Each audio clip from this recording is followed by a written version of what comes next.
Um trabalho que foi muito relevante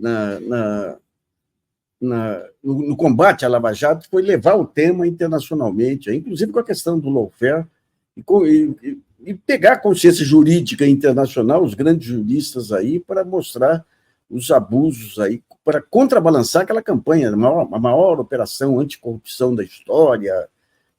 E é interessante, eu estava lembrando ontem, aliás, no programa que eu gravei lá para o Canal Brasil, a TV Brasil, aquela homenagem que foi feita ao Moro em Mônaco, que estava a fina flor da plutocracia global.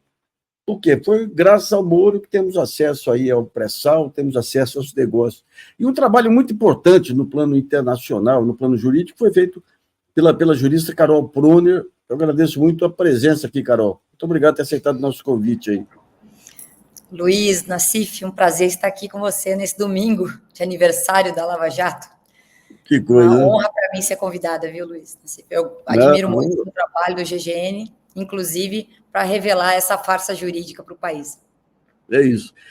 Carol, eu queria que você contasse primeiro o trabalho que você teve lá, como que você, com seus contatos internacionais, como que foi feita essa frente de juristas internacionais para denunciar essa manobra da Lava Jato?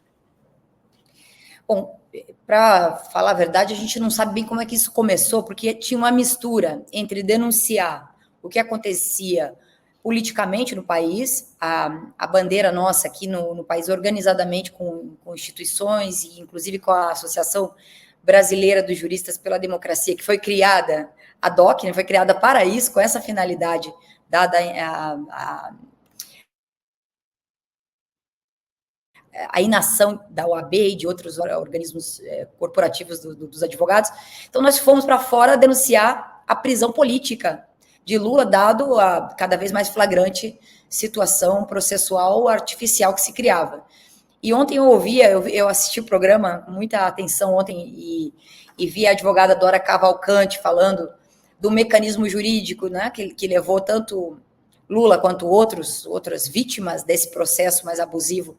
Então, a gente ia ver do estudo, mesmo antes da Vaza Jato, Marcelo Semer falou muito bem, tudo que não havia ali era jurisdição. Então, nós íamos avisando isso de alguma forma, relatando isso, era até desagradável chegar em países como a França, que tem ali a questão do poder judiciário, é uma questão de confiança absoluta, né, nos órgãos, na separação dos poderes e tudo isso, e chega uma advogada, chega uma professora de universidade federal, criticando magistrados.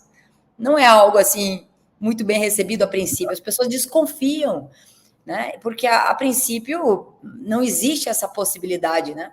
Para funcionar o sistema de justiça não pode haver esse tipo de manipulação, né? De construção de uma efetivamente de um conluio, né? De uma força-tarefa, de uma lava-jato tal qual foi feito. Então era um pouco a denúncia da prisão política, mas ao denunciar esse mecanismo, essa estrutura falseada da justiça, acabávamos percebendo o que estava acontecendo em outros lugares. E a França, apesar da surpresa dos acadêmicos da Sciences Po, que diziam que não entendiam, que não gostaram da ideia de discutir lawfare, essas coisas, eles, a princípio, olhando bem para a própria economia francesa, eles foram, inclusive, anteriores a nós.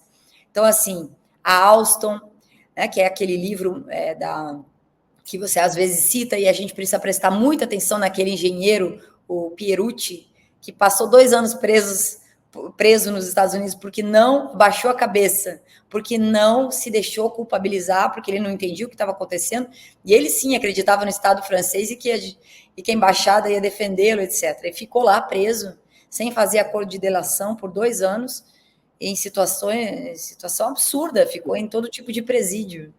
E o procurador que fez esse ângulo todo, que interessava aos Estados Unidos para levar os reatores da Alstom para lá, é esse mesmo aí que o Janot queria contratar como assessora e que foi demitido do Ministério Público da Suíça quando descobriram que ele fazia reuniões com acusados e tudo aí. É um jogo terrível, né?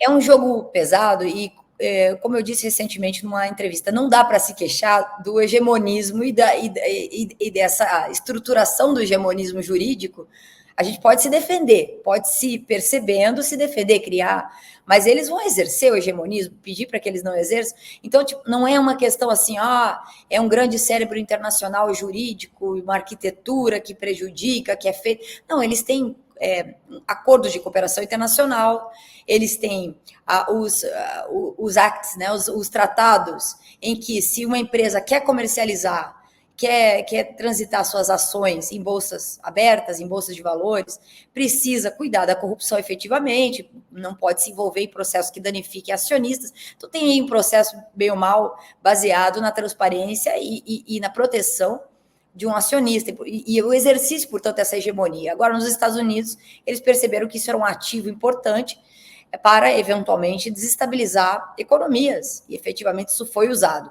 Então, a gente pode percebendo, se defender, mas aí se queixar que a hegemonia está sendo exercida, é um grau enorme de ingenuidade, né? Então, e a questão dos prêmios que você mencionou, e aí tem um episódio que envolve o GGN, porque o Chico Buarque quis contar para você, em primeira mão, quando ele consultado, no momento da prisão do Lula, ele foi, entre outras personalidades, convidado a dar um depoimento, assim, se manifestar a respeito do que ele achava a respeito da prisão do Globo. E o Globo, se eu não me engano, bom, era, acho que, não me lembro bem, mas alguém pediu e ele respondeu, o Globo faz a diferença.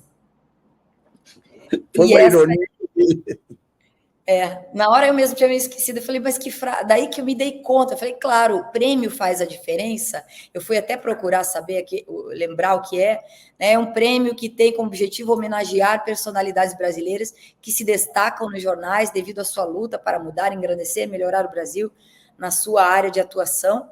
Então, esse prêmio foi atribuído a Carmen Lúcia, no ano seguinte ao Sérgio Moro. Quer dizer, entre outros, né, a Transparência Internacional, articulando internacionalmente também, provocou esses prêmios internacionais junto com outras ONGs e think tanks, para poder, de certa forma, legitimar, inclusive de fora para dentro, aquela opinião pública já bem sensível ao que vinha acontecendo no Brasil e legitimar os abusos.